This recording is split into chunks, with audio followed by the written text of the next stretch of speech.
श्री पतंजलि महामुनये नमः।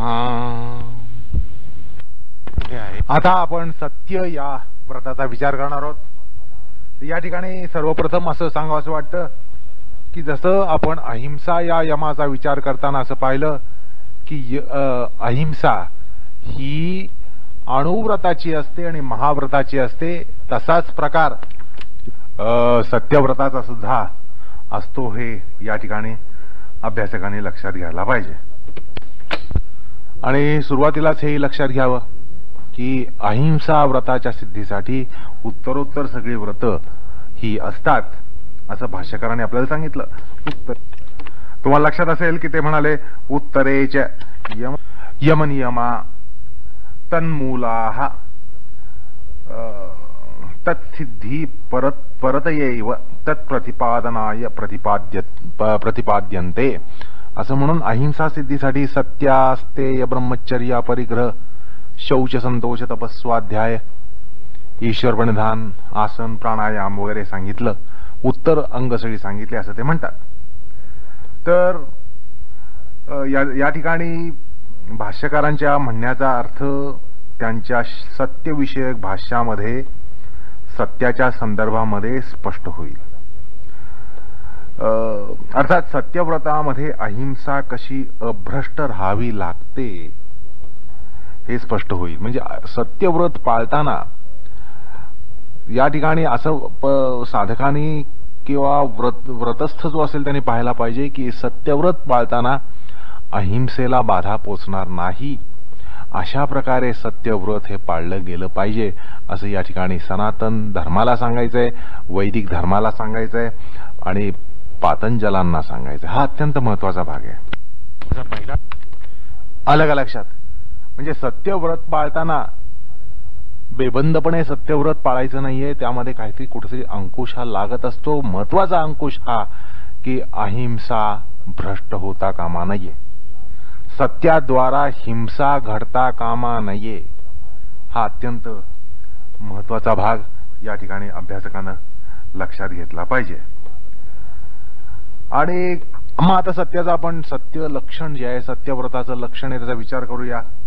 सत्यम यथार्थे वाङ्मनसे भाष्यकार म्हणतात, असं सांगितल्यानंतर म्हणतात की अहिंसा सांभाळता सांभाळता सत्य कसं असलं पाहिजे, यथार्थे वाङ्मनसे। अर्थात केवळ खरं बोलणं हा सत्य धर्म नाहीये,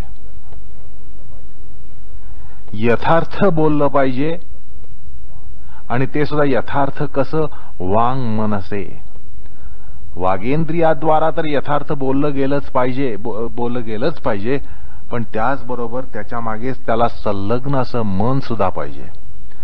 मनामध्ये यथार्थ चाललंय आणि वाचेद्वारा यथार्थ बोललं जातंय, किंवा मनामध्ये यथार्थ आहे आणि वाचेद्वारा यथार्थ चालू आहे, याने सत्यव्रत पालन होत नाही। अर्थात सत्य म्हणजे वाणी आणि मन ह्यांच्यामध्ये यथार्थत्व असणं।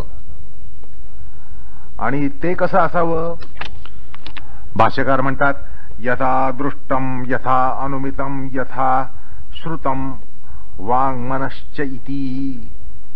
अर्थात जसं दृष्ट असेल, जसं साक्षात पाहिलं असेल, अनुमित असेल किंवा श्रुत असेल, ऐकीव असेल, तसंच्या तसं वागेंद्रिय आणि मन, वाग मन द्वारा उभयांद्वारा प्रकट होणं हे सत्य आहे। केवळ वाग व्यापार तसा होणं हे सत्य नाही, किंवा केवळ मनामध्ये तसं असणं सत्य नाही, तर दोन्हीमध्ये ते असायला पाहिजे। ती संलग्नता अत्यंत महत्वाची आहे। भाष्यकारांचं हे वक्तव्य वरवर सामान्य वाटलं तरी त्यात सत्याच्या स्वरूपाला, सत्याच्या गहनार्थाला त्यांनी शब्दांकित केलेलं आहे। हे नुसतं भाष्याकडे बघून लक्षात येणार नाही, वरवर पाहता ते अत्यंत सामान्य भाष्य वाटेल। आणि एक त्या शब्दांकनामध्ये त्यांना स्पृहणीय यश आलेलं आहे। हे थोडंसं जर आपण विश्लेषण पाहिलं तर आपल्याला ते लक्षात येईल। अर्थात भाष्याच्या पदांमध्ये, भाष्याच्या शब्दांमध्ये थोडं अंतर्गमन हे केल्यानं किंवा त्यात थोडंसं डोकावलं तरी तरी आपल्याला ते पटेल. आता सत्य हा केवळ वाग्व्यापार नाही, नुसतंच मुखानं शब्दशः खरं बोलणं हे सत्य ठरत नाही. तो सत्य व्यापार ठरणार नाही. तर सत्य व्यापार हा वाङ् मनस अशा उभयात्मकतेनं व्हावा लागतो. आणि एक सत्य वक्तव्य हे तसं असावं लागतं. आता सत्य वक्तव्य कसं असावं हे सांगताना भाष्यकार त्यातली निरवंचता प्रथम हेरतात, की हे सत्य जे आहे ते निरवंचपणे सांगितलं गेलं पाहिजे. मनामध्ये कुठल्याही प्रकारची वंचना असता कामा नये ते म्हणतात. आणि विशेषतः वक्तव्य जे आहे की आपण दुसऱ्याला काहीतरी सांगतोय त्यावेळेला सत्य हे त्याची ज्याला परीक्षा म्हणतात ती परीक्षा होते. परत्र स्वबोध संक्रांतये वाग्युक्ता सा यदि न वंचिता भ्रांता वा प्रतिपत्ती वंध्या न भवेदिती. ते म्हणतात की परत्र स्वबोध संक्रमण, आपला जो बोध आहे, आपलं जे ज्ञान आहे, आपल्याला जे माहिती आहे त्याचं ज्या वेळेला आपण परत्र संक्रमण करतो, स्वबोध संक्रमण करतो, ते दुसऱ्याला आपण ज्या वेळेला सांगतो, संक्रमित करतो, ते करताना वागेंद्रियाचा आपण उपयोग करतो. वाक्द्वारा आपण ते प्रकट करतो. अर्थात ते वागेद्वारा प्रकट केलं जातं. आणि ते जर निर्धोक असेल, म्हणजे ते निर्धोक पाहिजे, अभ्रांत पाहिजे, त्यामध्ये कुठल्याही प्रकारची भ्रांती असता कामा नये. म्हणजे किंवा भ्रांती निर्माण करणारं ते वक्तव्य असता कामा नये. म्हणजे ऐकणाऱ्याला काहीतरी भ्रांती निर्माण होईल असं ते असता कामा नये. द्विधा मनस्थिती ऐकणाऱ्याची होईल असं ते असता कामा नये. दुसऱ्याला ते निर्धोक पाहिजे, त्याला धोका असता कामा नये आणि ते निर्भ्रांत असायला पाहिजे, तरच ते सत्य असतं. या ठिकाणी एक प्रसिद्ध उदाहरण पुढे करता येतं. महाभारतामध्ये, भारतीय युद्धामध्ये अश्वत्थामा नावाचा हत्ती मारला गेला होता. अश्वत्थामा नावाचा एक हत्ती मारला गेला होता. आणि द्रोणाचार्यांना असं त्याच्या ऐकिवात आलं की अश्वत्थामा मारला गेला. पण त्यांना लगेच एक शंका मनात आली की अश्वत्थामा म्हणजे माझा पुत्र का हत्ती. आणि आता या ठिकाणी आपल्याला जर निर्धोक असं कोणाकडनं आपल्याला बातमी हवी असेल, योग्य सत्य वक्तव्य हवे असेल, तर द्रोणाचार्य समजतात की युधिष्ठिर हा एकच आहे. हा धर्मराज जो आहे, हा धर्मराज आपल्याला जे सांगेल ते अत्यंत खरं असेल. आणि म्हणून युधिष्ठिराकडे ते विचारणा करतात. आणि युधिष्ठिरानं द्रोणाचार्यांना काय सांगितलं? अश्वत्थामा हतहा, अश्वत्थामा मारला गेला. आता त्यामध्ये वाणीचा सत्स्वरूप व्यापारच होता, कारण शेवटी अश्वत्थामा मारला गेला होता. तो माणूस का हत्ती हा प्रश्न वेगळा आहे, हा दुसरा प्रश्न आहे. पण अश्वत्थामा मारला गेला होता हे खरं आहे. म्हणून त्यामध्ये त्या संदर्भामध्ये सत्य होतं. आणि पण युधिष्ठिराला जे वृत्त संक्रमित करायचं होतं ते काही त्यांनी त्या वाग्व्यापाराद्वारा केलं नाही. त्याचा जो बोध होता त्याला बोध काय होता की अश्वत्थामा नावाचा हत्ती मारला गेला आणि अश्वत्थामा हा द्रोणपुत्र मारला गेला नाही, हे त्याचं ज्ञान होतं. पण म्हणजे ते संक्रमित त्यांनी काही केलं नाही. अश्वत्थामा हा आचार्यपुत्र मारला गेला असं त्यांनी काही स्पष्ट वक्तव्य केलं नाही. पण संदिग्धपणे तो म्हणून गेला. म्हणजे त्याला स्वतःला बोध होता निश्चित. त्याला माहिती होतं की अश्वत्थामा आचार्यपुत्र हा मारला गेलेला नाहीये, अश्वत्थामा नावाचा हत्ती मारला गेलाय. आणि या स्वबोध संक्रमणामध्ये तांत्रिकतः जरी सत्य असलं, म्हणजे तांत्रिकता ते तो खरं बोलला, त्यातून आचार्यांमध्ये भ्रम उत्पन्न करणं हा त्याचा हेतू होता.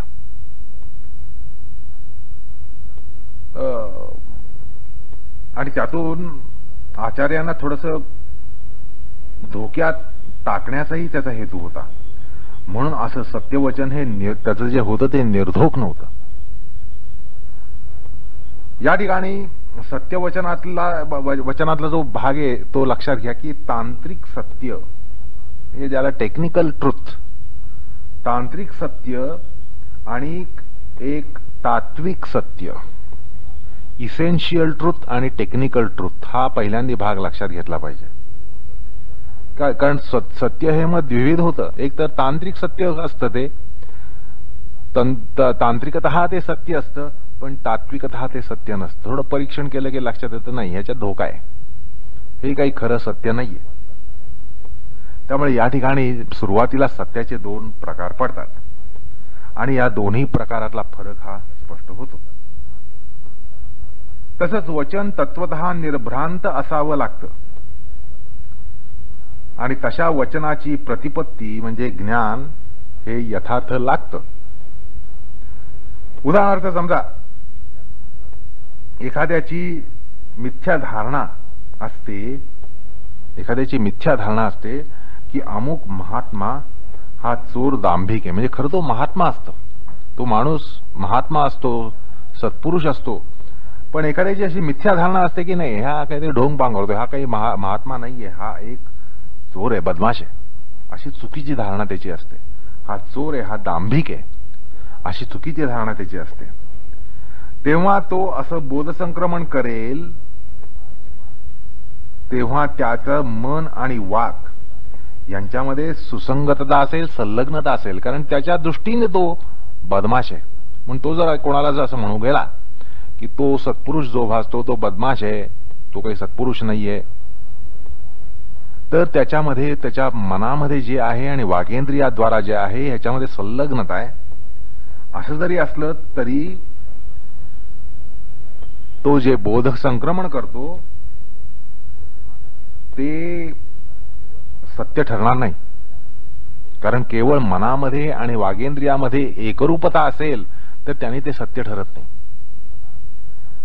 कारण काय की त्याच्यामध्येच भ्रांत धारणा आहे आणि त्यामुळे आपली भ्रांत धारणा असताना आपण जरी आपल्याला माहिती आहे तसं जरी बोलत असलो, मनातही तेच आहे आणि वागेंद्रियाद्वाराही आपण तसंच बोलतोय, तरी ते सत्य ठरत नाही.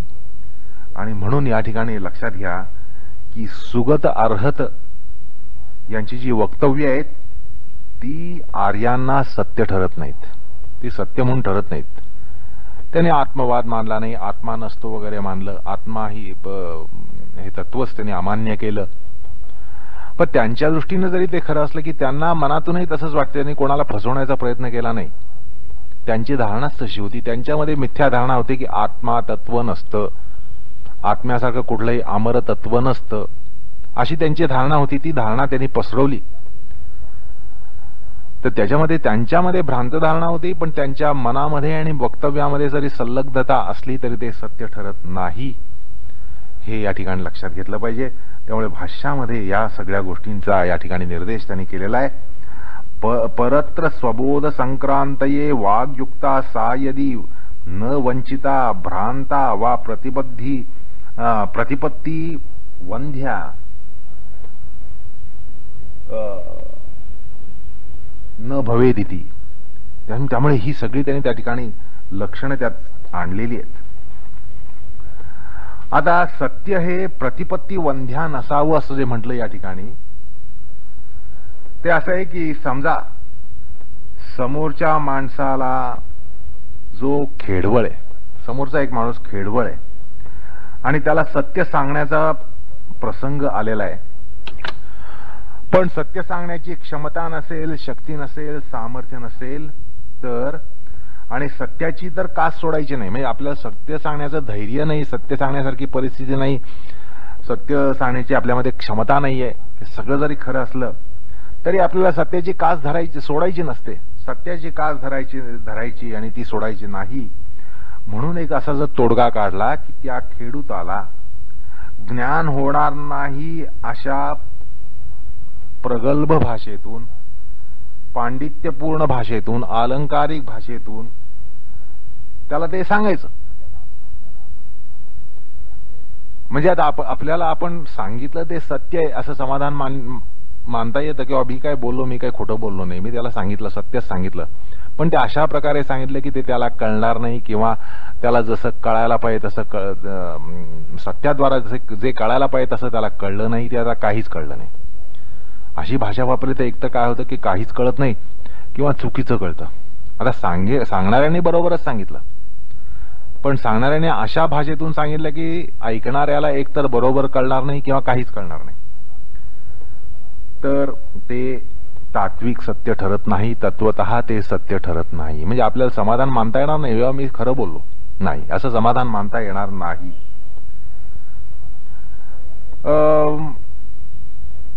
असं आहे. आणि तसंच की त्यामुळे आर्यांना, वैदिकांना म्लेच्छ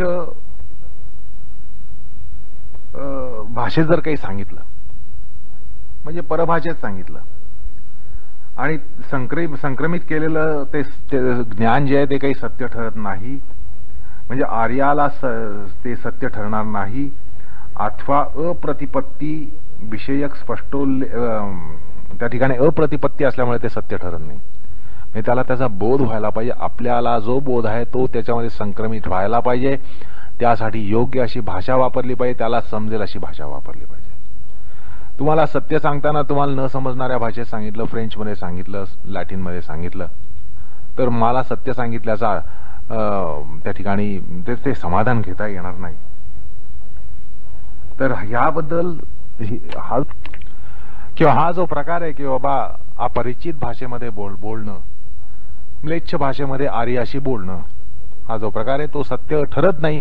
तुम्ही जरी सत्य बोलला तरी ते तांत्रिक सत्यच ठरतं, तात्विक सत्य ठरत नाही, असा खुलासा तत्ववैशारदीमध्ये वाचस्पती मिश्रांनी केलेला आहे.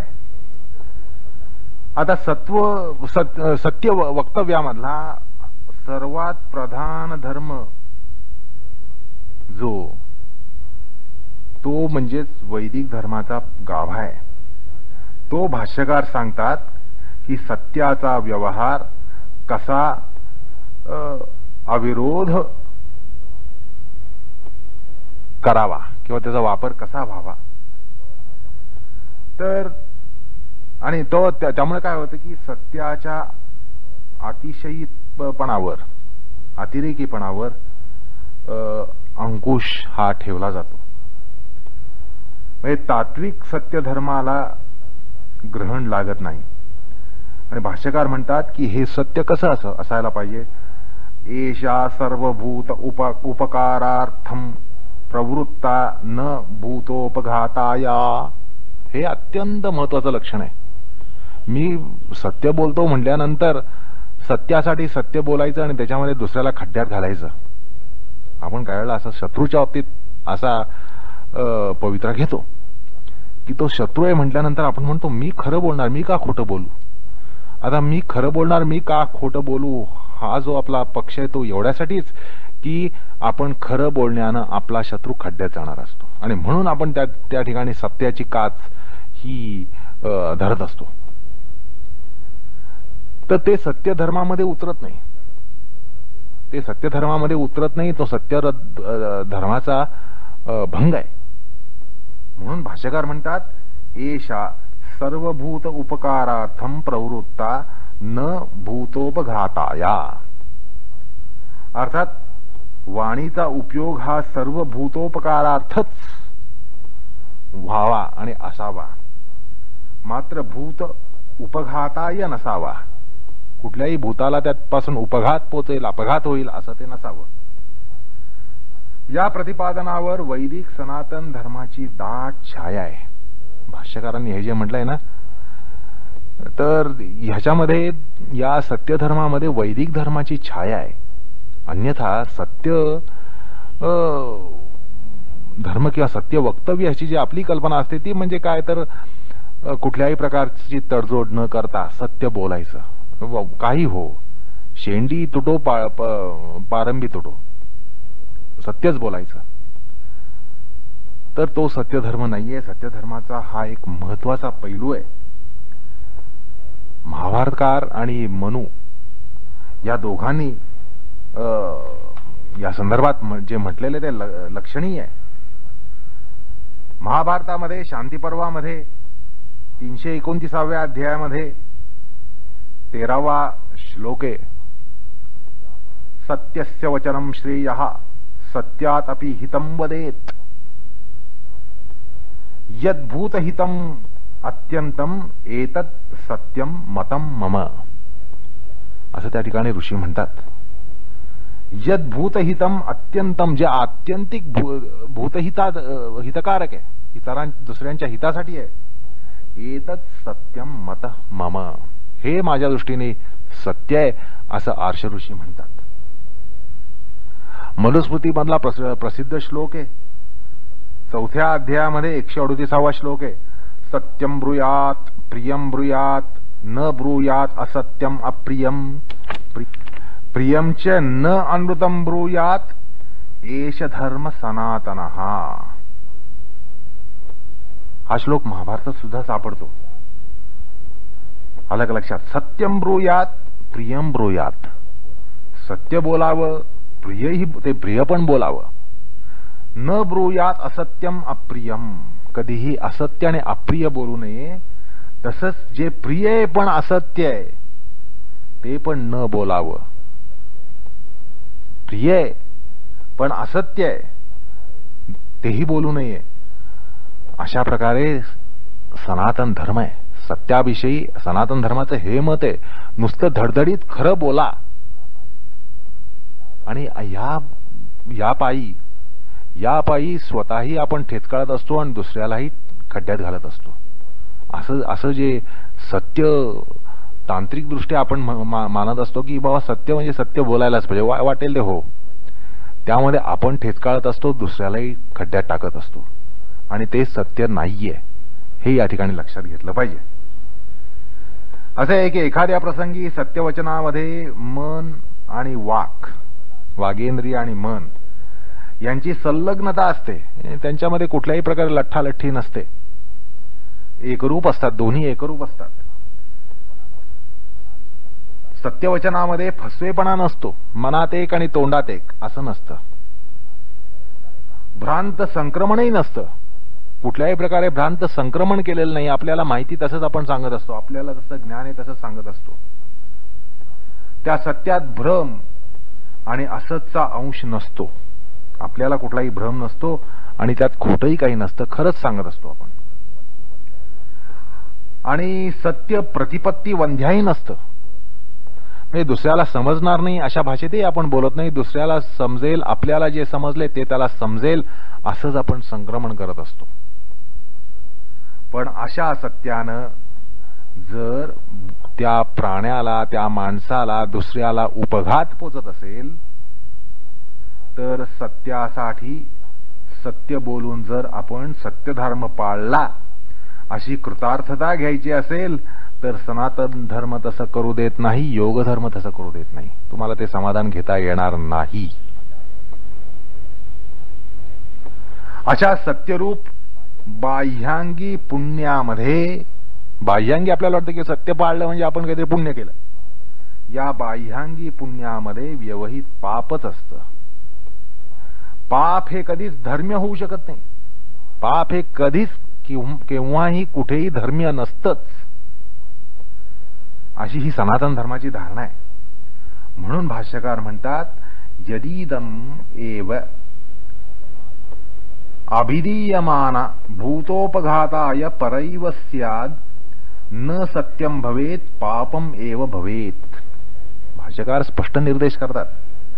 ते म्हणतात, जर कोणाला आपल्या सत्यवचनानं, तथाकथित सत्यवचनानं उपघात होईल तर ते सत्य भासणारं पुण्य नसून पापच आहे. समजा एखादा वाटमारी, हा वाटमारी आपल्याला रस्त्यामध्ये विचारतो की अमुक अमुक व्यापारी आता इथून गेला, या ठिकाणी 2-3 रस्ते फुटतायत, मला सांगा तो कुठल्या रस्त्यातून गेला? आपल्याला माहिती असतं की तो कुठल्या रस्त्यातून गेला. आणि आपण जर त्या ठिकाणी खरं बोललो तर ते सत्य ठरणार नाही. समजा एखादा वाटमारी, हा वाटमारी आपल्याला रस्त्यामध्ये विचारतो की अमुक अमुक व्यापारी आता इथून गेला, या ठिकाणी 2-3 रस्ते फुटतायत, मला सांगा तो कुठल्या रस्त्यातून गेला? आपल्याला माहिती असतं की तो कुठल्या रस्त्यातून गेला. आणि आपण जर त्या ठिकाणी खरं बोललो तर ते सत्य ठरणार नाही. त्यामुळे या ठिकाणी एक आपण अशा महत्वाच्या निर्णयाला येऊन पोचतो की खरं बोलणं हे सत्य नाहीये. हा प्रसंग लक्षात घ्या की एक आपल्या समोर आपण चौकामध्ये उभा होते का, आणि एक वाटमारी तिथून येतो आणि म्हणतो आत्ता इथून एक व्यापारी गेला, अशा अशा प्रकारचा त्याचा फेटा होता, असा असा त्याचा कपडा होता, अशा प्रकारे त्याच्या खांद्यावर पिशवी होती, गाठोडं होतं, तो कुठल्या वाटेने गेला, यातल्या 3-4 रस्त्यांमध्ये कुठल्या वाटेने गेला? या ठिकाणी जर आपण त्याला खरं सांगितलं की ह्या डाव्या हातच्या वाटेने गेला, आपल्याला वाटतं की आपण खरं बोललो. आपण खरं बोललो पण सत्य बोललो नाही. सत्य धर्माला ते उतरत नाही, त्याला सत्य म्हटलं जात नाही. त्यामुळे खरं बोलणं आणि सत्य बोलणं यातला फरक लक्षात या ठिकाणी घेतला पाहिजे. म्हणून भाष्यकार म्हणतात तेन पुण्याभासेन पुण्य प्रतिरूपकेण कष्टतम प्राप्नुयात तस्मात् परीक्ष्य सर्वभूत हितम सत्य ब्रूयात. तेन पुण्याभासेन पुण्य प्रतिरूपकेण, त्या ठिकाणी पुण्याभास असतो. आपल्याला वाटतं आपण खरंच बोललो त्यामुळे पुण्य केलं आपण. पुण्य प्रतिरूपकेण ते हुबेहूब पुण्यासारखं असतं. कष्टतम प्राप्नुयात तस्मात् परीक्षम, त्यामुळे ते कष्टतम असतं, त्यामुळे परीक्षण करा. आपण असं ठरवलं पाहिजे सर्वभूत हितम सत्यम ब्रूयात, असं धर्म सांगतो आपल्याला. सर्वभूत हितम असं जे असेल, सर्वभूतांच्या हिताचं जे असेल तसं सत्य बोललं पाहिजे. अर्थात भाष्यकार या ठिकाणी म्हणतात की अशा प्रसंगामध्ये, हा जो आता आपण हे जे उदाहरण पाहिलं तशा प्रसंगामध्ये पुण्याचा भास निर्माण करणारं ते दुःखात्मक नरकच असतं, ते पापच असतं. आणि म्हणून परीक्षापूर्ण सर्वभूतांना हितकर असं जे असेल तेच बोलावं. या ठिकाणी पुण्याभास का असतो, तो असा का भासतो, पुण्याभास का होतो, तर ते पुण्य प्रतिरूपकेण असतं. अक्षरशः हुबेहूब पुण्य प्रतिकृती अशी ती असते, पुण्याची प्रतिकृती जणू अशी ती असते, म्हणून त्या ठिकाणी आपल्याला पुण्याभास होतो. पण ते कष्टतम असतं, म्हणजे त्यामध्ये शेवटी दुःख असतं, कारण त्यात पाप असतं. अशा प्रकारे एक परीक्षण या ठिकाणी करण्याचं साधकाला, अभ्यासकाला शास्त्रकार सांगतात. दुसरा एक महत्वाचा मुद्दा या ठिकाणी सांगावासा वाटतो की आपण या ठिकाणी हा कंठघोष ऐकलेला आहे, सत्य कठोर असतं, सत्य कठोर असतं, सत्य कटू असतं. हा कंठघोष बहिऱ्याला सुद्धा ऐकू गेलेला आहे. बहिऱ्याने सुद्धा हा कंठघोष ऐकलेला आहे की सत्य कठोर असतं. पण परमार्थता वैदिक सत्याचरणामध्ये सत्यव्रत किंवा सत्य वचन हे परम अनुकंपा धारण करत असतं. वैदिक मताला हे मान्य नाही, सत्य कठोर असतं हे मान्य नाही. परमार्थतः व्यवहारामध्ये आपल्याला कदाचित सत्य कठोर असल्याचं भासेल, जाणवेल, अनुभवाला येईल. सत्य कठोर आहे याची जाणीव आपल्याला होईल, तसा अनुभव आपल्याला येईल व्यवहारामध्ये. पण पारमार्थिकतः सत्य कठोर असतं हे वैदिक मताला मान्य नाही, सनातन मताला मान्य नाही, सनातन धर्माला मान्य नाही. एवढंच नाही तर सत्य हे परम अनुकंपा धारण करणार असतं असं शास्त्र म्हणतं, सनातन धर्म म्हणतो. म्हणजे शेवटी सनातन मतानुसार सत्यवचन जे असतं ते परमार्थतः कठोर नसून परम मृदू, परम अनुकंपा धारण करणार असं ते असतं. आणि हे जे सत्यातलं वैशिष्ट्य आहे, सत्याचं जे वैशिष्ट्य आहे, सत्यातल्या सत्यांशाचं जे वैशिष्ट्य आहे किंवा सत्यातल्या सत्यांशाचं दिग्दर्शन भाष्यामध्ये आहे. आलं का लक्षात? असो, आता आपण सत्याचा विचार करतो. या ठिकाणी सौरपुराणामधलं एक वचन स्मरतं.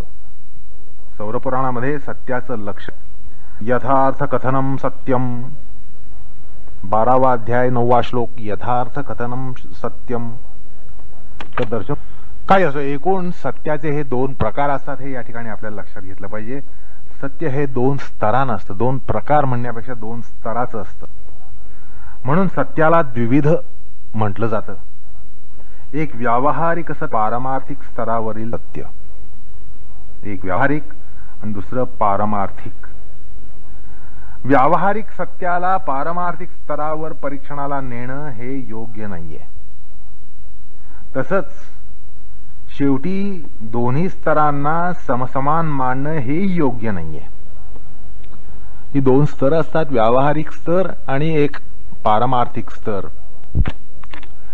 शास्त्रकार म्हणतात, या ठिकाणी तत्वोद्योत म्हणलं वचन आठवतं, त्या ठिकाणी असं म्हटलंय, सत्यम च द्विविधम प्रोक्तम संवृतम पारमार्थिकम, संवृतम व्यावहार्य स्यात् निवृत्तम पारमार्थिकम. एक व्यावहारिक असं सत्य असतं आणि दुसरं पारमार्थिक सत्य असतं. आणि श्रुती स्मृतीतून सत्याची प्रशंसा करताना सत्याच्या विविध पैलूंचं काव्यमय दर्शन सुद्धा आपल्याला होऊ शकतं.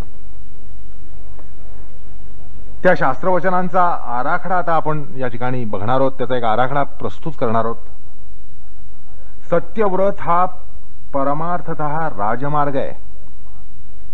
पारमार्थिक वाटचालीमध्ये जे प्राप्य असतं ते सत्यानं अनायास मिळत जातं.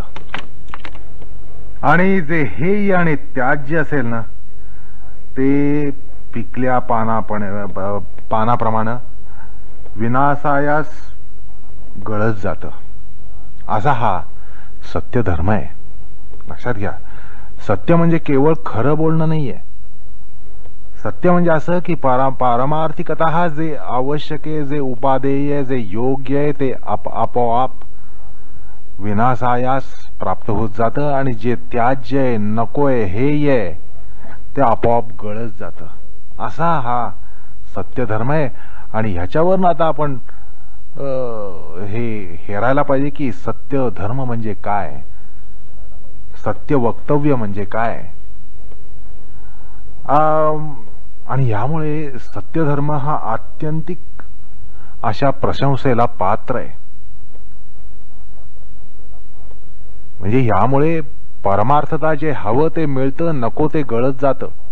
त्यामुळे सत्यधर्माला शास्त्रामध्ये त्याची एवढी प्रशंसा केली ती एवढ्यासाठीच. या ठिकाणी मला कूर्मपुराणामधले पशुपाश विमोक्ष योग म्हणून जो अष्टांग योगाचं प्रकरण आहे त्यामध्ये सत्याचं वर्णन करताना म्हटलेलं ते आठवतं. सत्येन सर्वम अवाप्नोती, सत्येन सर्व अवाप्नोती, सत्ये सर्व प्रतिष्ठितम, यथार्थ कथनाचारः सत्यम प्रोक्तम द्विजानितिभिः. सत्यानं जे हवं ते सगळं प्राप्त होत असतं पारमार्थिकतः. आणि सत्यामध्ये सगळ्या गोष्टी प्रतिष्ठित असतात. तर सत्य हा एक प्रकार जो आहे तो आत्मविद्येमध्ये, ब्रह्मविद्येमध्ये सुद्धा त्याची गणती केली गेलेली आहे.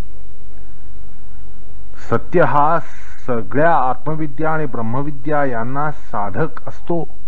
त्याशिवाय कुठलीही ब्रह्मविद्या साध्य होत नाही, कुठलीही आत्मविद्या साध्य होत नाही. आणि तो सुद्धा विस्तृत बहुधर्मग्राही असा हा सत्यधर्म असतो. आणि म्हणून उपनिषद या ठिकाणी म्हटल्याचं आठवतं, तेषामसौ विरजो ब्रह्मलोको न येषु जिव्हम अनृतम न माया चैती. प्रश्नोपनिषदामध्ये म्हटलेलं आहे. पहिला प्रश्न 16वी कंडिका, अर्थात ज्याच्यामध्ये कुटिलता लेशभरही नाही आणि जो स्वप्नात सुद्धा मिथ्या अनृत बोलत नाही आणि जे अभिकारी असतात त्यांनाच ब्रह्मलोक मिळतो, अन्य अशा कोणालाही तो मिळत नाही, असं प्रश्नोपनिषदामध्ये म्हटलेलं आहे. याच उपनिषदामध्ये अनृताचा परिणाम जो आहे तो सांगताना म्हटलेलं आहे, समूलो वा एषा परिशुष्यती यो अनृतम अभिवशती तस्मात नाहम अनृतम वक्तुम. या ठिकाणी आचार्य म्हणतात की मी कधी अनृत बोललेलं नाहीये, कारण अनृतानं मूलोच्छेद होतो. जावाल दर्शनोपनिषदामध्ये असं म्हटलंय की चक्षुरादी इंद्रिय दृष्टम श्रुतम घ्रातम मुनीश्वरः तस्यावेक्ति भवेत् सत्यम विप्र तदन्य न भवेत्. सर्वं सत्यम परम ब्रह्म न च अन्यद इति या मतिः तच्च सत्यम वरम प्रोक्तम वेदांत ज्ञानपारगः. मग सत्याविषयी महाभारतामध्ये स्पष्टोक्ती आहे की धर्मीय मार्गामध्ये सत्यासम धर्म नाही, असं महाभारतकार म्हणतात. महाभारतातले ऋषी म्हणतात सत्याहून श्रेष्ठ काहीही नाही आणि अनृता एवढं खडतर काहीही नाही. महाभारतामध्ये सत्यविषयक हा जो विचार आहे तो आदिपर्वामध्ये असं म्हणतंय, नास्ति सत्य समो धर्मः न सत्यात विद्यते परम नहि तीव्रतरम किंचित अनृताद इह विशते. अश्वमेध सहस्त्रम च सत्यम च तुलया धृतम अश्वमेध सहस्त्रादि सत्यमेव विशिष्यते. 74व्या अध्यायामध्ये 103 आणि 105 हे श्लोक आहेत. नंतर शांती पर्वामध्ये 162व्या अध्यायामध्ये 24व्या श्लोकात म्हटलंय, नास्ति सत्यात परम धर्म अनृतात पातकम परम स्थितिही सत्यम धर्मस्य तस्मात् सत्यम न लोपयेत. नास्ति सत्यात परम धर्म, सत्यासारखा परम धर्म नाही, ना अनृतात पातकम परम, अनृतासारखं परम पातक नाही. स्थितीही सत्यम धर्मस्य, धर्माला सत्यामुळे स्थिती आहे, तस्मात सत्यम न लोपयेत, त्यामुळे सत्याचा लोप कधी होऊ देऊ नये. तसंच पुढे शांतीपर्वामध्येच म्हटलेलं आहे, सत्यम सत्सु सदा धर्म सत्यम धर्म सनातनः सत्यमेव नमस्ये सत्यम ही परमागती. किंवा 162व्या अध्यायात 5व्या श्लोकामध्ये म्हटलंय, सत्यम धर्म तपोयोगम सत्यम धर्म ब्रह्म सनातनम सत्ययज्ञ परम प्रोक्तम सर्व सत्ये प्रतिष्ठितम. अशा प्रकारे सत्याची प्रशंसा जी केलेली आहे ती केवळ प्रशंसा नाही तर सत्याचं योग्य दिग्दर्शन आहे, सत्याचं मूल्य या ठिकाणी सांगितलं गेलंय. त्यानंतर आपद्धर्म पर्वामध्ये भीष्माचार्य युधिष्ठिराला त्यांनी पृच्छा केली, त्याच्यावरून सांगतात सत्यधर्म सलक्षण सांगतात. सत्य हे 13 प्रकारानं किंवा 13 रूपानं विख्यात असल्याचं ते सांगतात. सत्य म्हणजे सत्य, समता, दम, मात्सर्यहीनता, क्षमा, लज्जा, तितिक्षा, अनसूयता, त्याग, ध्यान, आर्यत्व, अनासक्ती, नित्य स्थिरधृती, अहिंसा ही सत्याची रूपं आहेत. ही सगळी सत्याची रूपं आहेत. सत्य म्हणजे केवळ सत्य नाही, खरं बोलणं नाही, ही सगळी सत्याची रूप आहेत.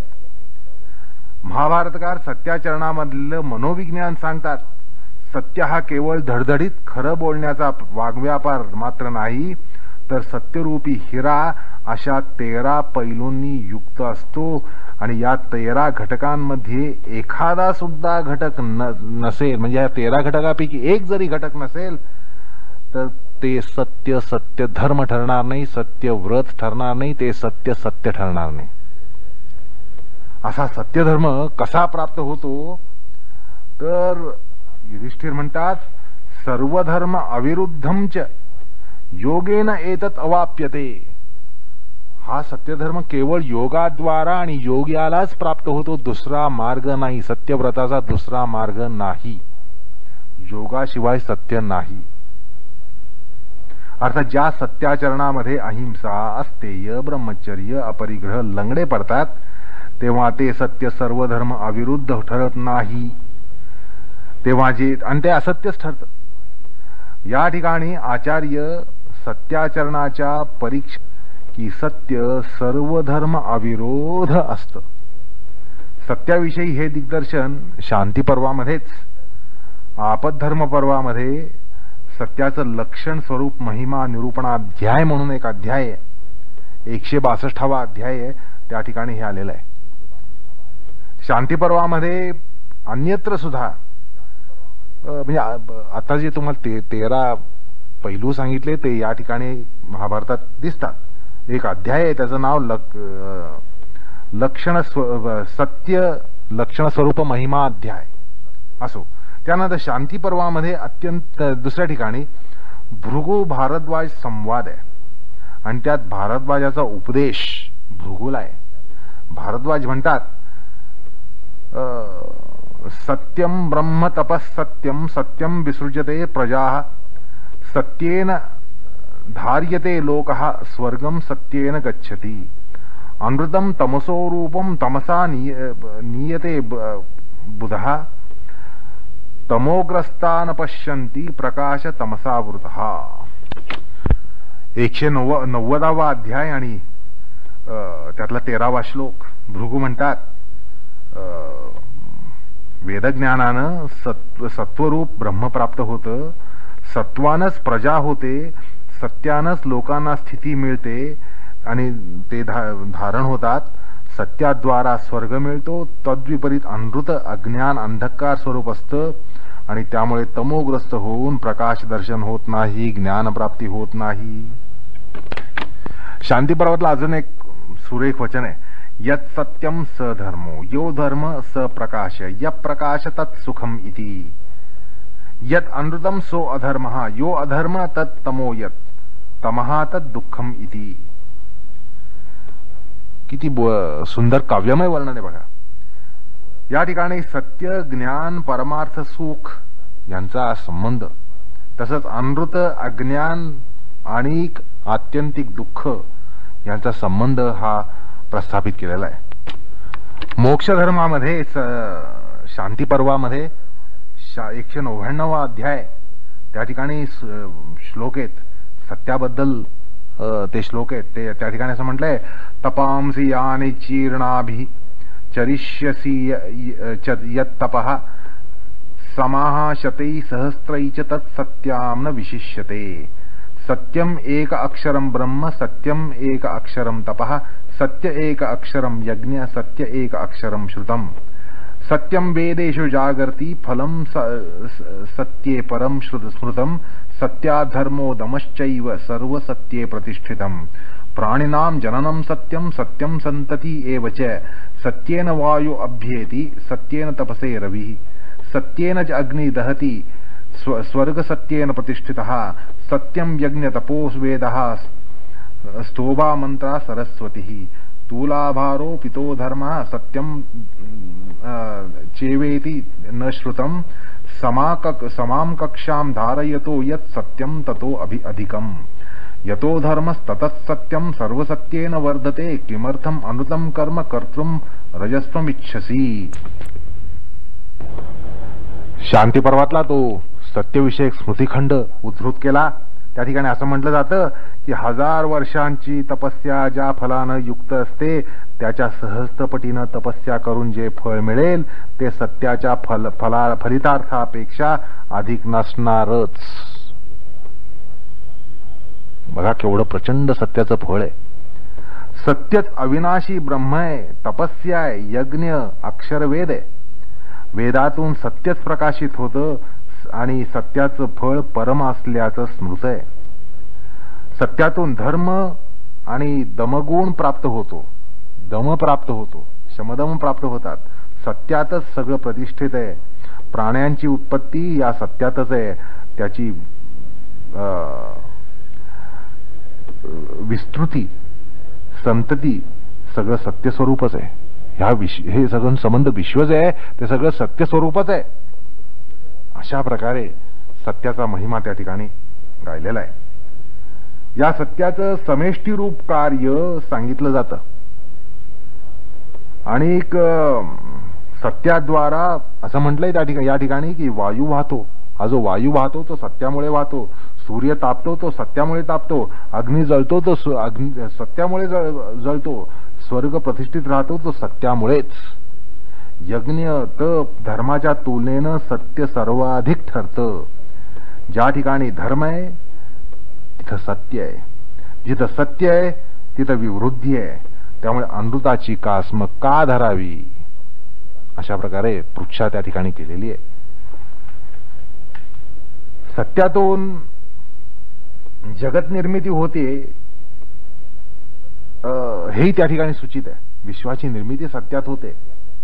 या ठिकाणी विष्णू स्मृती स्मरते. विष्णू स्मृतीत म्हटलेलं आहे सत्येन आदित्यम तपसी, सत्येन आदित्य तपसी, सत्येन याति चंद्रमा, सत्येन वहती पवनः, सत्येन भू धारयति, सत्येन तिष्ठन्ति, सत्येन अग्नि तिष्ठति, खं च सत्येन सत्येन देवा, सत्येन यज्ञाः.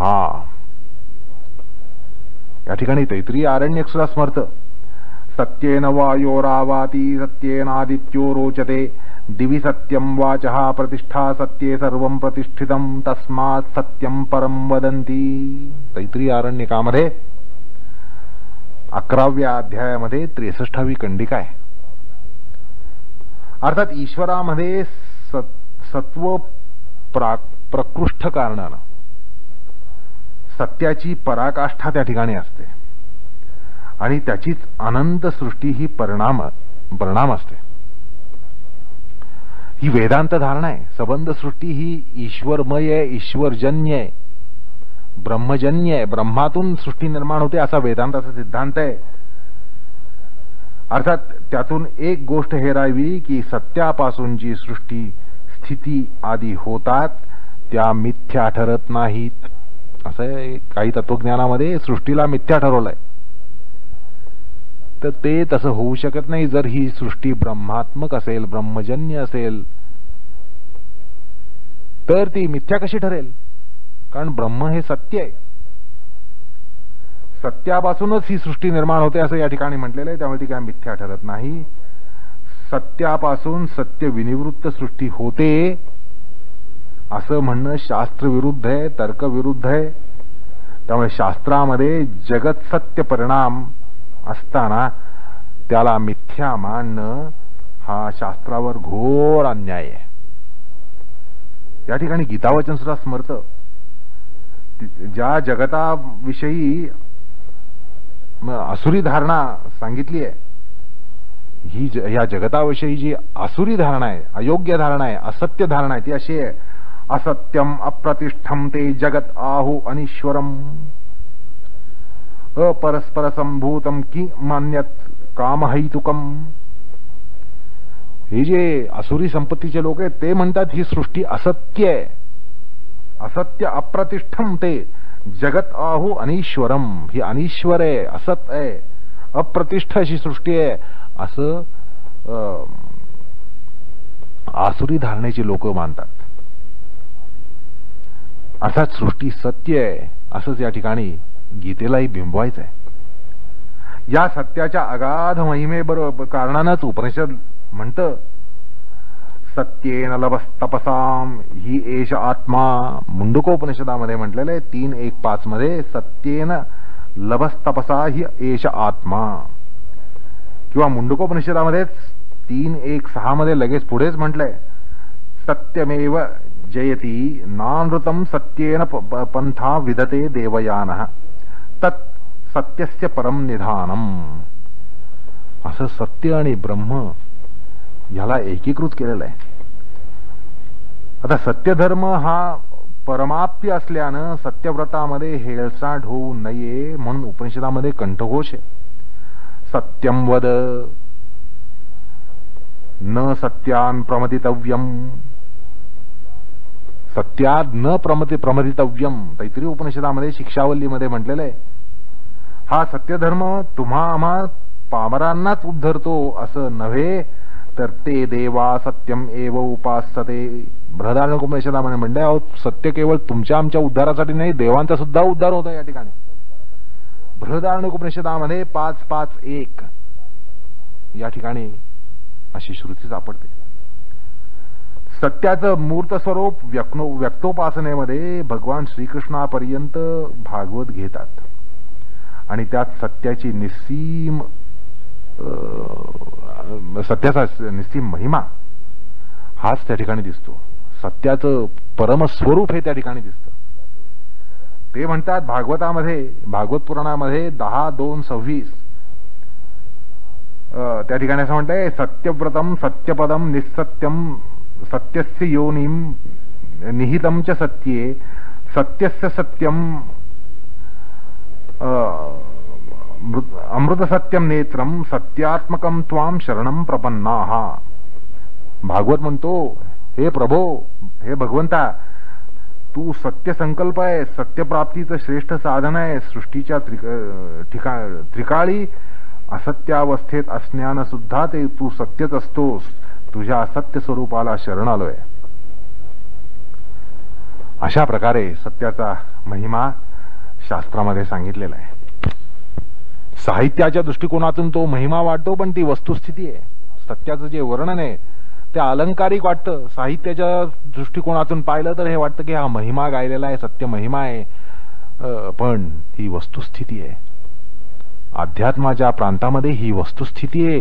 आता नुसतं आपण वाचलं किंवा ऐकलं तर आपल्याला वाटतं की हा सत्याचा महिमा गायलेला आहे सत्याचं थोर महिमा गायलेला आहे अलंकारिक वर्णन केलेलं आहे अतिशयोक्ती आहे. तसं नाहीये. ही वास्तविकता आहे. अध्यात्माच्या दृष्टिकोनातून ही वास्तविकता आहे.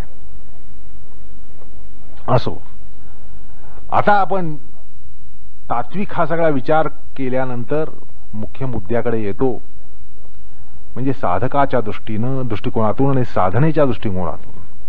तुम्हाला लक्षात असेल की अहिंसा या यमाचा विचार करताना म्हटलं अहिंसा करावी लागत नाही अहिंसा पाळावी लागत नाही. हिंसा सोडावी लागते. हिंसेपासून निवृत्त होणं ही अहिंसा आहे. सत्याच्या बाबतीत सुद्धा असंच आहे. सत्य काही पाळावं लागत नाही असत्यातून निवृत्त व्हावं लागतं. असत्यापासून निवृत्त व्हावं लागतं. आणि तसंच आपल्याला असत्यापासून निवृत्त व्हायचंय म्हटल्यानंतर त्याचं वर्गीकरण हे लक्षात घेतलं पाहिजे की आपण कुठल्या स्तराचं असत्य वर्तन करतो आणि कुठल्या स्तराचं असत्य वर्तन आपण करू नये. सत्याचरण हे आपल्याला कितपत झेपतं आणि कितपत झेपणार कुठे झेपणार नाही ह्याचं एक गणित मनाशी पक्क असलं पाहिजे नाहीतर आपण ठेचकाळणार. त्यामुळे असत्याचं सगळं वर्गीकरण जे आहे जसं हिंसेच्या बाबतीत आपण वर्गीकरण पाहिलं तसं वर्गीकरण आपल्या मनाशी पक्क पाहिजे. तर हे जे असत्य आहे सत्याचा प्रतिपक्ष म्हणून जे असत्य आहे तो सुद्धा कृत कारित अनुमोदित अशा 3 प्रकारांनी घडू शकतो. आपलं असत्य वर्तन किंवा असत्य आचार जो आहे तो कृत स्वकृत असू शकतो स्वतःहून घडवलेला असू शकतो स्वबुद्धीने घडलेला असू शकतो किंवा कारित दुसऱ्याकडून करून घेतलेला असू शकतो किंवा दुसऱ्याने आपल्याकडून करून घेतलेला असू शकतो किंवा अनुमोदित आपण अनुमोदन देऊन करून घेऊ शकतो किंवा आपल्याला अनुमोदन देऊन करायला लावलं जातं. अशा प्रकारे कृतकारित अनुमोदित अशा त्रिविध प्रकारचं असत्य वर्तन असत्याचरण हे असतं. पुन्हा असत्याचरण हे पाप आहे आणि पापाचरणाच्या तीव्रतेनुसार असत्य हे मृदूमध्ये अधिमात्र ठरतं. आता हे असत्य का घडतं? लोभ क्रोध मोहपूर्वक. लोभानं आपण असत्य बोलतो किंवा लोभाने सत्य सोडतो. कशाचा तर लोभ होतो म्हणून सत्याचा पक्ष सोडतो, किंवा मोह होतो म्हणून सत्याचा पक्ष सोडतो, किंवा क्रोधानं आपण सत्याचा पक्ष सोडतो. लोभ क्रोध मोहपूर्वकतेनं सत्याचा त्याग केला जातो. सत्यापासून दूर आपण जात असतो, असत्याला कवटाळत असतो. असत्याला कवटाळायचं कारण आपल्यामध्ये लोभ आहे, क्रोध आहे, मोह आहे.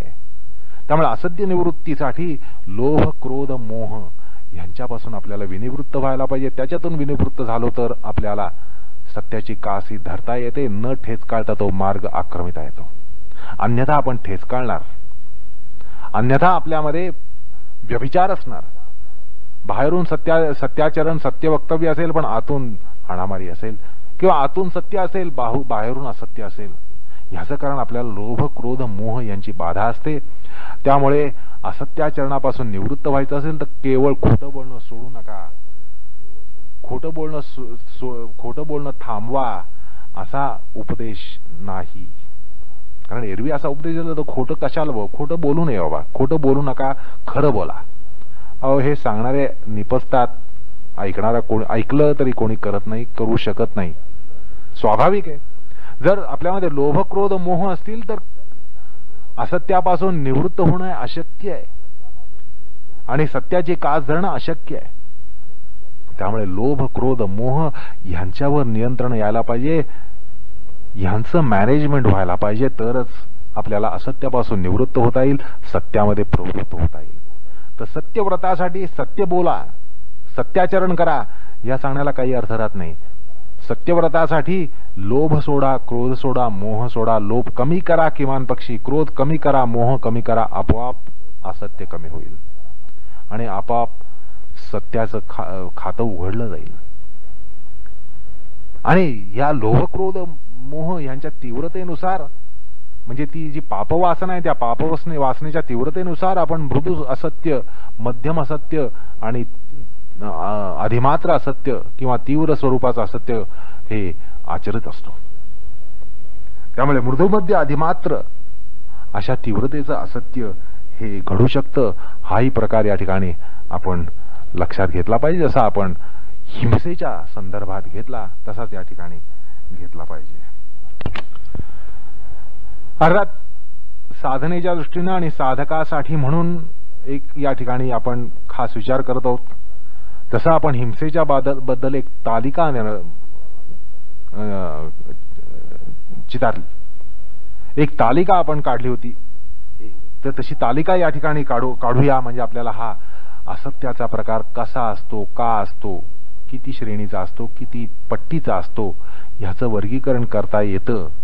आणि हे विश्लेषण अत्यंत महत्वाचं आहे. जर आपल्याला सत्याचरण करायचं असेल, असत्यापासून निवृत्त व्हायचं असेल तर हा भाग अत्यंत महत्वाचा आहे. तर एक तालिका करूया. मथळा असत्य, असत्य या मथळ्याखाली आपण एक तालिका करणार आहोत. त्याचे मुख्यतः पहिले 3 भाग करायचे. हे 3 भाग अर्थात 3 स्तंभ असतील, डावा स्तंभ, मध्य स्तंभ आणि उजवा स्तंभ. हे 3 स्तंभ काय दाखवतील तर मोड ऑफ अनट्रुथफुलनेस, असत्य कशा प्रकारचं घडतं ते कसं स्वयंकृत, कारित, अनुमोदित. म्हणजे डाव्या स्तंभामध्ये स्वयंकृत म्हणजे कृत असत्य, स्वतः घडवलेलं, स्वतः स्वबुद्धीनं केलेलं. मधल्या स्तंभामध्ये कारित, अशा प्रकारचं म्हणजे आपल्याकडून करून घेतलं गेलेलं असत्य वर्तन किंवा आपण दुसऱ्याकडून करून घेतलेलं असत्य वर्तन, आपल्या वतीनं दुसऱ्याकडून करून घेतलेलं असत्य वर्तन, असं कारित.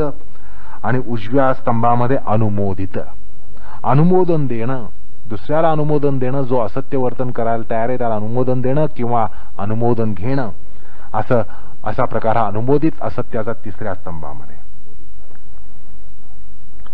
आता हे 3 प्रकार का घडतात तर यांचे पुन्हा प्रत्येकी 3-3 भाग पडतील, त्याचे पोटभेद होतील.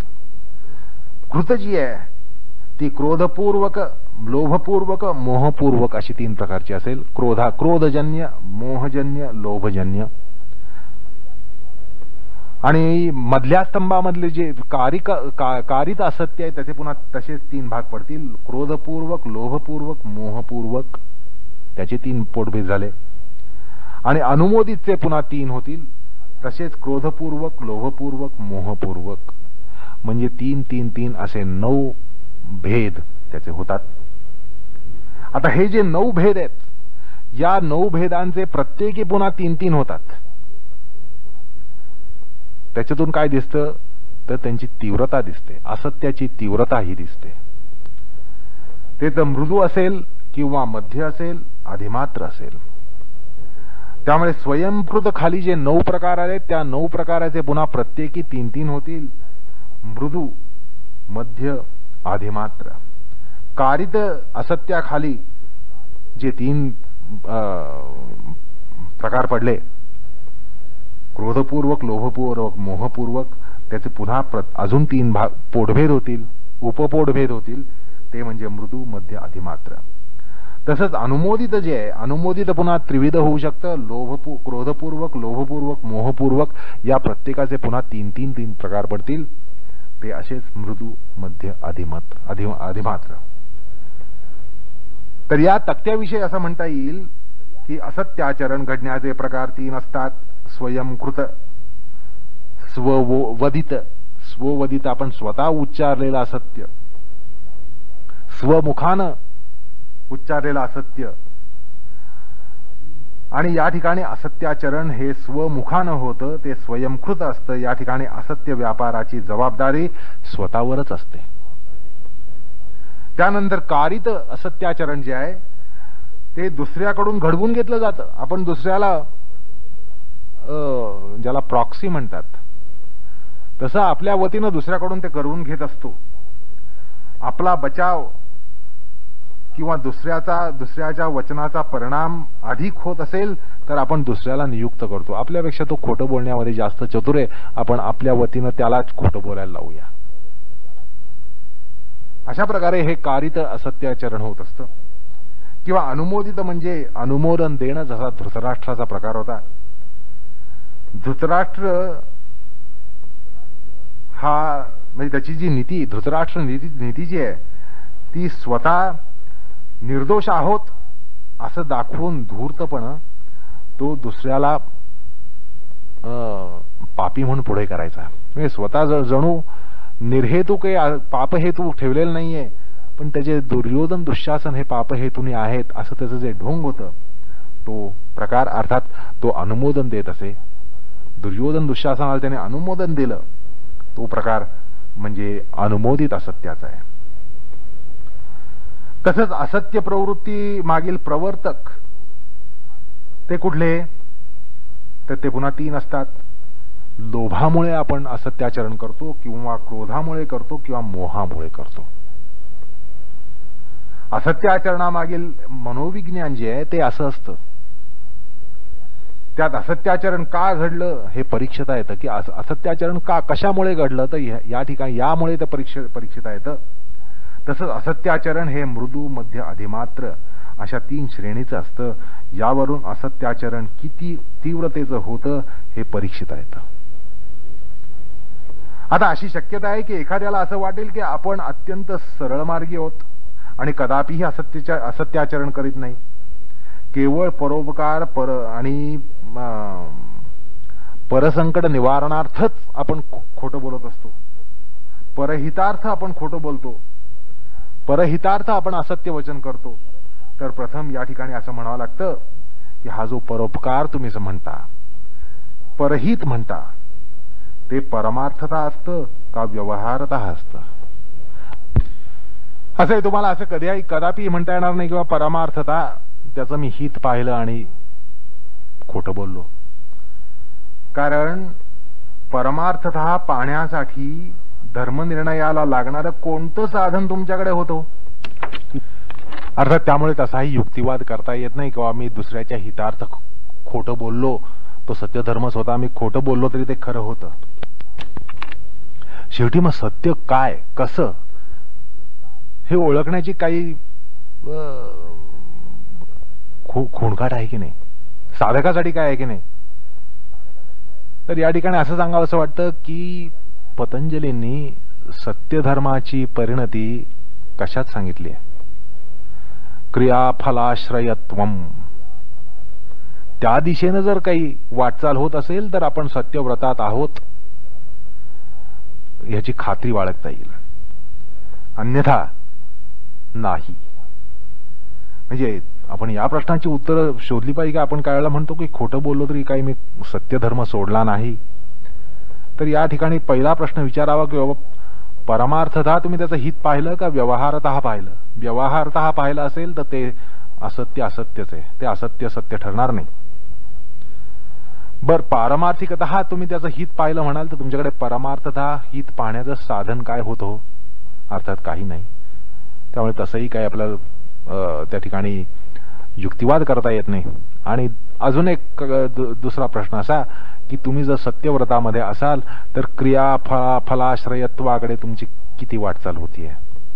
काही त्या दिशेनं आपली वाटचाल होतीये असं तुम्हाला काही थोडासा पत्ता मिळतोय का? असो,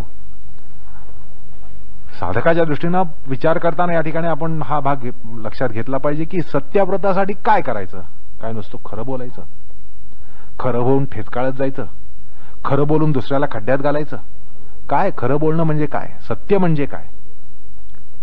पहिलं म्हणजे सत्यव्रतासाठी आपल्याला जर लोभ क्रोध मोह हे त्याचे जे प्रवर्तक आहेत ते प्रवर्तक असायचे नसतील, नसायचे असतील तर त्या ठिकाणी आपल्यामध्ये शांत वृत्ती, समाधानी वृत्ती, संतुष्ट वृत्ती ही हवी.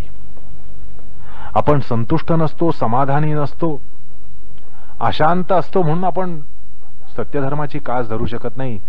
सत्यव्रतासाठी काय करायचं तर नुसतंच खरं बोलत जायचं नाही आणि ठेचकाळत जायचं नाही.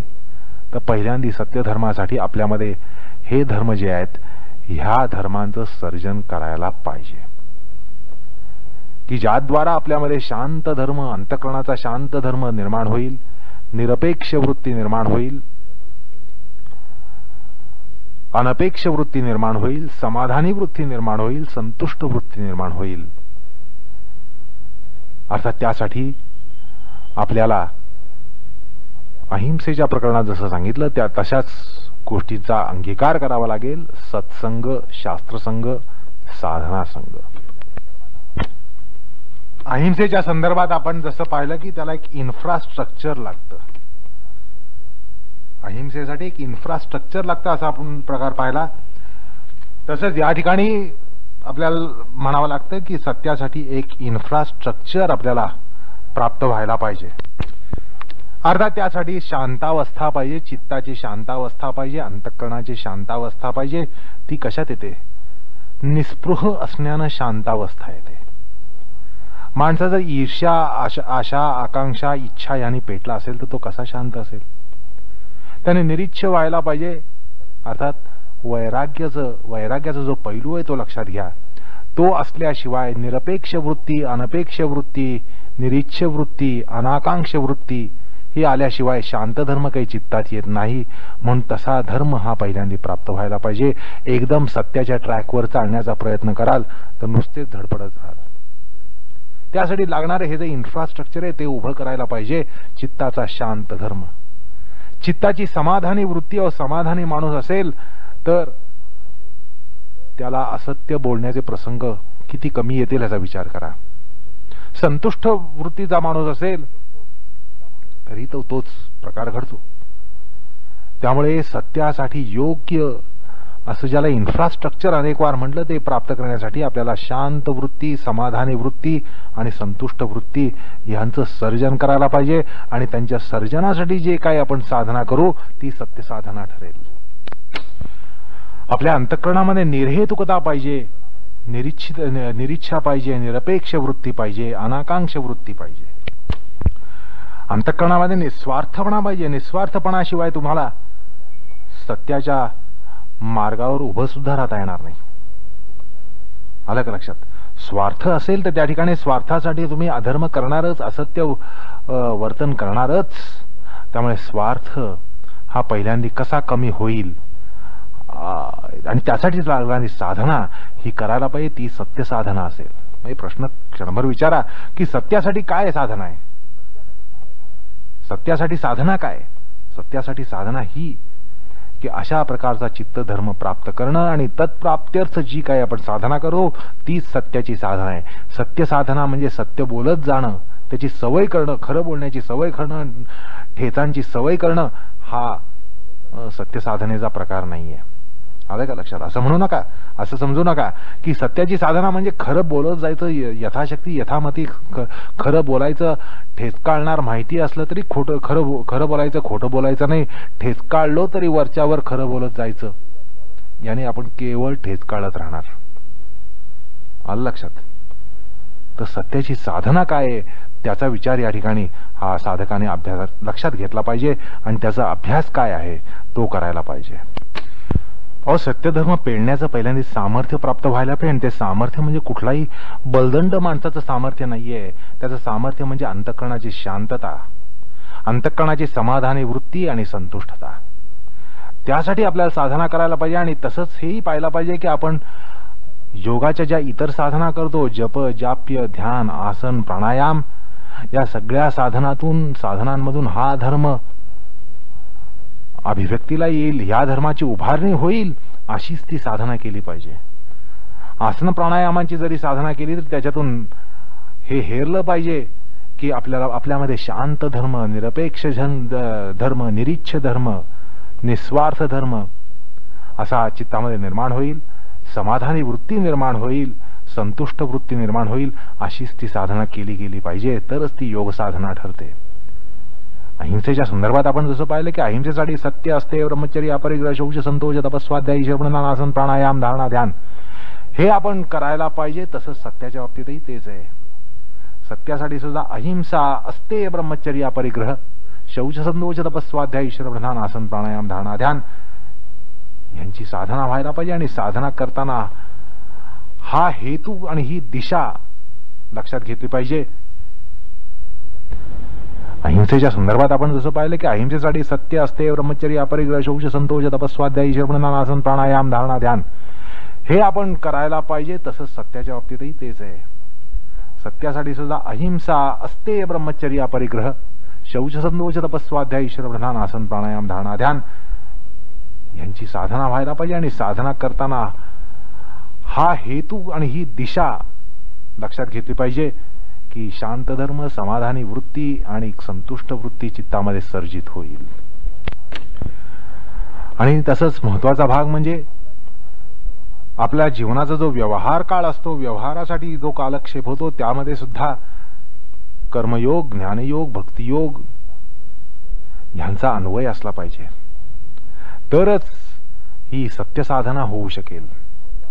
जीवनामध्ये जीवन व्यापार करताना सुद्धा कर्मयोगाच्या अंगाने आपली कर्म करणं, निरपेक्ष वृत्तीने कर्म करणं, फलाची अपेक्षा न धरता कर्म करणं, भगवत इच्छेनं कर्म करणं, भगवत संकल्प म्हणून कर्म करणं, अहंकाराच्या पायावर कर्म कदापिही न करणं, फळाच्या इच्छेनं कर्म कदापिही न करणं, अशा प्रकारे कर्मयोगाची तत्व जी आहेत ती सुद्धा अध्यात्म साधक म्हणून योग साधकांनी पाळली पाहिजेत, सांभाळली पाहिजेत. तसंच ज्ञानयोग, ज्ञानयोगाद्वारा आपल्या बुद्धीची एक विशिष्ट घडण होते. नित्यानित्य विवेक, आत्मानात्म विवेक, सुख दुःख विवेक, शुची अशुची विवेक, या विवेकाद्वारा सुद्धा आपल्याला योग्य अशी एक बुद्धीची धारणा निर्माण होते आणि त्याच्याद्वारा हा मार्ग तितका दुर्गम राहत नाही. ज्ञानयोगाची साधना व्हायला पाहिजे.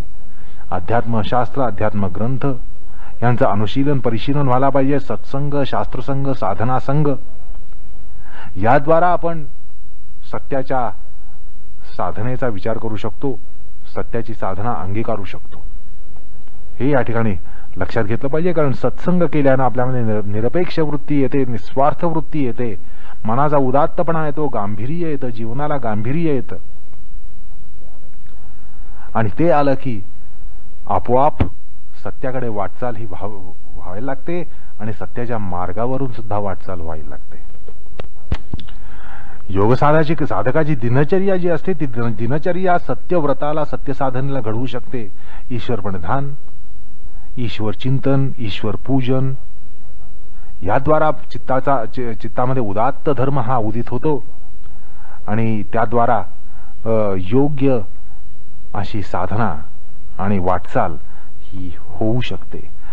ईश्वर प्रणिधान हे संबंध अष्टांगामध्ये किती महत्वाचं आहे हा प्रकार क्रमशः लक्षात येईल. विशेषतः ईश्वर प्रणिधानाचा विचार नियमांगामध्ये करताना तो प्रकार लक्षात येईल. पण या ठिकाणी परिचय हा आहेच, ईश्वर प्रणिधानाशी परिचय हा झालेला आहे आणि त्याने काय प्राप्त होत आणि काय प्राप्त होणार नाही याबद्दल कुठल्याही प्रकारच्या शंका कुशंका राहत नाहीत. परिपूर्ण असं ते साधन आहे. त्यामुळे यथाशक्ती साधकानं ईश्वर प्रणिधानाची उपासना ही करायलाच पाहिजे, ईश्वराची उपासना ही करायलाच पाहिजे. त्याद्वारा शुक्ल धर्माद्वारा सत्याचे ज्याला घटक म्हणतात ते घटक आपल्या वृत्तीमध्ये उतरायला लागतात. पण सत्याच्या बाबतीत साधकाला एक विलक्षण या ठिकाणी सल्ला शास्त्रकार देतात की थोडा आपण विचार केला की सत्य धर्मावरनं आपल्याला वाटचाल करता येईल का, तर हा सगळा व्यवहार सांभाळताना आपल्याला कळतं की अत्यंत अवघड आहे, कसरत आहे. डोंबाऱ्याची कसरत डोंबारी दोऱ्यावरनं चालू शकतो तसं आपण काही चालू शकत नाही. त्यामुळे आपण धडपडणार, पडणार आणि तसंच व्यवहारामध्ये आपलं होतं. त्यामुळे आणि हे सत्संग, शास्त्रसंग, साधनासंग हे काही इन्स्टंट लगेच आपल्याला फळ देत नाहीत. तर त्याला काळ जावं लागतो, अनेक वर्ष जावी लागतात. मनाची अभिरुची बदलावी लागते, मनाची घडण बदलावी लागते, सगळे सुसंस्कृतीकरण व्हावं लागतं. आजच्या घटकेला काय करावं असं साधकाला वाटतं. तर शास्त्रामध्ये फार मार्मिक विलक्षण असा उपदेश या ठिकाणी सापडतो. साधकांनी सुरुवात कुठे करायची, काय करायची, तर साधकांनी सत्यव्रतासाठी अत्यंत मितवचनी व्हायचं, कमीत कमी बोलायचं, कामापुरतं बोलायचं, त्याशिवाय बोलायचं नाही. गप्पिष्ठ तर कधीच व्हायचं नाही. गप्पा मारणं म्हणजे असत्याला आवाहन करण्यासारखं आहे. अहो शेवटी आपण काय गप्पा मारणार, गप्पा मारतो, सत्य एकच आहे. पण आपल्या बोलण्याला काही मर्यादा आहेत का? तासन तास गप्पा मारत असतो आपण आणि त्या गप्पा या गप्पाच होतात आणि म्हणून त्या गप्पा म्हटल्या जातात. त्यामुळे गप्पिष्ठ वृत्ती ही पहिली सोडली पाहिजे. साधकाने गप्पिष्ठ वृत्ती सोडली पाहिजे. आवश्यक तेवढंच आणि तितकंच बोललं पाहिजे. मितवचनी व्हायला पाहिजे. वाचेचा अतिरिक्त व्यापार न करणं. तुम्ही न केलं की आपोआप असत्य वचन ह्याच्यावर अंकुश पडतोच. खोटं बोलणं कसं थांबवावं तर कमीत कमी बोलावं, हा आपल्या परंपरेचा उपदेश आहे. कमीत कमी बोलावं, कामापुरतंच बोलावं, त्यापेक्षा अधिक बोलणं टाळावं, किंबहुना बोलूच नाहीये. त्यामुळे असं म्हणता येतं की हा जो उपदेश आहे हा अत्यंत व्यवहार्य आहे आणि अत्यंत प्राथमिक पातळीवर हाताळण्यासारखा आहे. इथूनच सुरुवात होते. सत्यव्रताची सुरुवात या ठिकाणी होते. असं एकूण योग परंपरेमध्ये फार विलक्षण, मार्मिक पण अत्यंत महत्वाचा असा उपदेश हा दिला जातो. आहे की नाही महत्वाचा उपदेश आणि व्यवहार्य पण आहे की नाही. बर, सुरुवातीची सुरुवात कुठे करावी तर असंही म्हणता येतं की कप्पिष्ठ वृत्ती साधकाने सोडून दिली पाहिजे. वाचाळता साधकाने सोडून दिली पाहिजे. साधक हा कदापि वाचाळ असता कामा नये. साधक हा कदापि गप्पिष्ठ असता कामा नये. ही जर सुरुवात केली तर सत्यव्रताची सुरुवात झालीच. मुद्दा असा आहे की कमीत कमी खोटं बोलण्यासाठी, कमीत कमी असत्य वचन करण्यासाठी कमीत कमी बोलायला पाहिजे. असो, त्याचबरोबर योग साधकाने आसन प्राणायामाच्या साधना करताना, ध्यान धारणा करताना हा शांत धर्म कसा उदित होईल, समाधानी वृत्ती कशी उदित होईल, संतुष्ट वृत्ती कशी उदित होईल आणि ती कशी वर्धमान होईल याकडे लक्ष दिलं पाहिजे. म्हणजे आपोआप सत्य हे आपल्याकडे चालत येईल. आपल्याला सत्याकडे जाण्याची वेळ येणार नाही. सत्य हे आपल्याकडे वाटचाल करायला लागेल. अर्थात निरपेक्ष व्हायला पाहिजे, वितराग वृत्ती ही यायला पाहिजे. आणि ती येण्यासाठी अनेक वार सांगितल्याप्रमाणे सत्संग, शास्त्रसंग, साधना संघ, सत्संग करायला पाहिजे, साधू संतांची समागम करायला पाहिजे. तो जर जमत नसेल तर संत साहित्य आहे, आपल्या परंपरेमध्ये विपुल संत साहित्य आहे, त्याच्याशी आपला समागम व्हायला पाहिजे. तसं शास्त्रसंग, मोक्षशास्त्र अध्ययन हे व्हायला पाहिजे. गीता, भागवत, उपनिषद, अध्यात्म ग्रंथ जे आहेत त्यांचं परिशीलन, अनुशीलन हे व्हायला पाहिजे. आणि साधना संघ म्हणजे जप, जाप्य, आसन, प्राणायाम, युक्ताहार, युक्त विहार या सगळ्या गोष्टी सांभाळल्या की सत्यासाठी लागणारी जे लागणारे घटक आहेत त्यांची आपोआप बांधणी ही व्हायला लागते. असो, थोडक्यात सांगायचं म्हणजे अहिंसा व्रत प्रसंगी आपण असा विचार पाहिला की अहिंसेसाठी चित्ताची शांतता, समाधानी वृत्ती, निरपेक्ष वृत्ती, निर्वासन अवस्था या सगळ्या लागतात. तसेच या ठिकाणी लागतात सत्याला सुद्धा निस्पृहता पाहिजे. स्पृहता असेल, वासना असेल, इच्छा, आकांक्षा यांचं जंगल असेल अंतःकरणामध्ये, तर सत्यव्रताचं पालन कसं होईल? कारण येण केण प्रकारेण आपल्या इच्छा, आकांक्षा पुऱ्या करून घेण्यासाठी माणूस सत्याशी प्रतारणा करणारच, साधक हा सत्याशी प्रतारणा करणारच. तर सत्यासाठी, सत्यव्रतासाठी सुद्धा पुन्हा निस्पृहता लागते. नंतर एक तपपूत असं जीवन जगावं लागतं. आहार, विहार, जीवनाचा सरळपणा या सगळ्या ज्या योगशास्त्रामध्ये नियम म्हणून सांगितलेल्या गोष्टी आहेत त्यांचं योगदान किती प्रचंड आहे हे या ठिकाणी सहज लक्षात येतं. आणि तसंच अहिंसेच्या व्रताच्या संदर्भात सांगितलं की योगसाधकाला फार मोठं पाठबळ हे या व्रतपालनांसाठी मिळत असतं. अहिंसेच्या पालनासाठी आपण पाहिलं की साधकाला फार मोठं पाठबळ मिळत असतं. आहार, विहार यातले नियम, नंतर एकूण बाकी योग साधना, योगतंत्र ही सगळी ह्यांचं पालन केल्यानंतर विशेषतः आसन, प्राणायाम ह्यांच्याद्वारा एक योग्य असं शरीर विज्ञान उभं करता येतं. अहो, शेवटी सत्याला सुद्धा एक शरीर विज्ञान लागतं. जसं अहिंसेला शरीर विज्ञान लागतं तसं सत्याला शरीर विज्ञान लागतं. आणि असत्याचं शरीर विज्ञान हाणून पाडावं लागतं. असत्याचं एक शरीर विज्ञान असतं. आम्हामध्ये जे आहे, आमच्यामध्ये जे आहे ते असत्याचं शरीर विज्ञान आहे. म्हणून आपल्यामध्ये असत्य हे अत्यंत स्वाभाविकपणे वर्तत असतं. असत्य हे अत्यंत स्वाभाविकपणे वर्तत असतं, कारण तसं शरीर विज्ञान आपल्यामध्ये उभे आहे. जीव रासायनिक त्याच्यासाठी जी आहे ती आपल्यामध्ये उपलब्ध आहे. आणि ती हाणून पाडणं, ती नाहीशी करणं, तिच्या जागी सत्याला लागणारी जीव रासायनिक उभी करणं, यासाठी योगाचे जे नियम आहे, तंत्र आहे, तंत्रज्ञान आहे, योगाचं तत्वज्ञान आहे, योगाचा धर्म आहे, योगाचं योगशास्त्र आहे, योगाची कला आहे, या सगळ्या गोष्टींमधून आपल्याला त्या मिळत असतात. कारण शेवटी योग हे शास्त्र आहे, योग ही कला आहे, योग हे तत्वज्ञान आहे, योग हा धर्म आहे. योगाला एक स्वतःचं तंत्रज्ञान आहे, टेक्नॉलॉजी ज्याला म्हणतात. तर ह्या सगळ्याला या गोष्टी आवश्यक असतात. सत्यव्रतासाठी एक केवळ धर्मवृत्ती लागते असं नाही, त्याचं तंत्र आपल्यामध्ये असावं लागतं. त्याला लागणारे जीव रासायनिक इन्फ्रास्ट्रक्चर म्हणा, त्याला लागणारे शरीर विज्ञान, फिजिओलॉजी, हे सगळं त्या ठिकाणी आवश्यक असतं. तरच अस्खलित असा सत्यधर्म हा पाळता येतो, सत्यव्रत हे पालन करता येतं.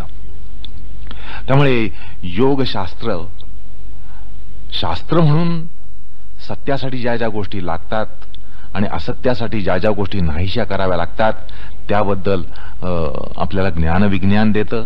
योगाचं तंत्रज्ञान जे आहे ते त्यासाठी लागणारी उपकरणं, साधनाही आपल्याला देत असतं. आणि त्याद्वारा म्हणजे त्या शास्त्राद्वारा, त्या कलेद्वारा, त्या तत्वज्ञानाद्वारा, त्या तंत्रज्ञानाद्वारा सत्यासाठी लागणारा शांत धर्म, समाधानी वृत्ती, निस्पृहता, वैराग्य, निरपेक्ष वृत्ती, यापासून म्हणजे अगदी लज्जेपासून इथपर्यंत या सगळ्या गोष्टी माणसाला, साधकाला दिल्या जातात. या साधकाच्या अगदी आरंभावस्थेमध्ये त्याला काय एकदम निस्पृहता येईल असं आपल्याला अपेक्षित धरता येत नाही, अपेक्षा ठेवता येत नाही. त्याच्यामध्ये निस्पृहता येईल, त्याला वैराग्य येईल, त्याला शांत धर्म मिळेल, त्याला समाधानी वृत्ती मिळेल. पण आपण पाहिलं की सत्याच्या अनेक कला आहेत. त्यात लज्जा ही एक कला आहे. निदान साधकावस्थेमध्ये लज्जेपासून जरी सुरुवात झाली तरी वाटचाल यशस्वी होऊ शकते. तर अशा प्रकारे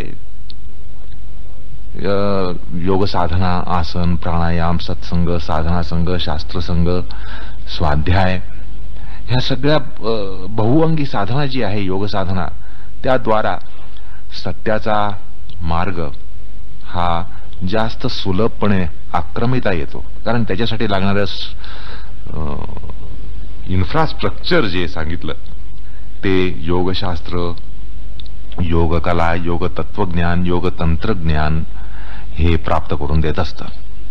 तर असो, अशा प्रकारे आपण या ठिकाणी सत्य या यमाचा यथामती आणि यथासांग विचार करण्याचा प्रयत्न केला. यानंतर आपण पुढल्या यमाकडे वळणार आहोत, पण पुढल्या प्रसंगी. कृष्णार्पणमस्तु.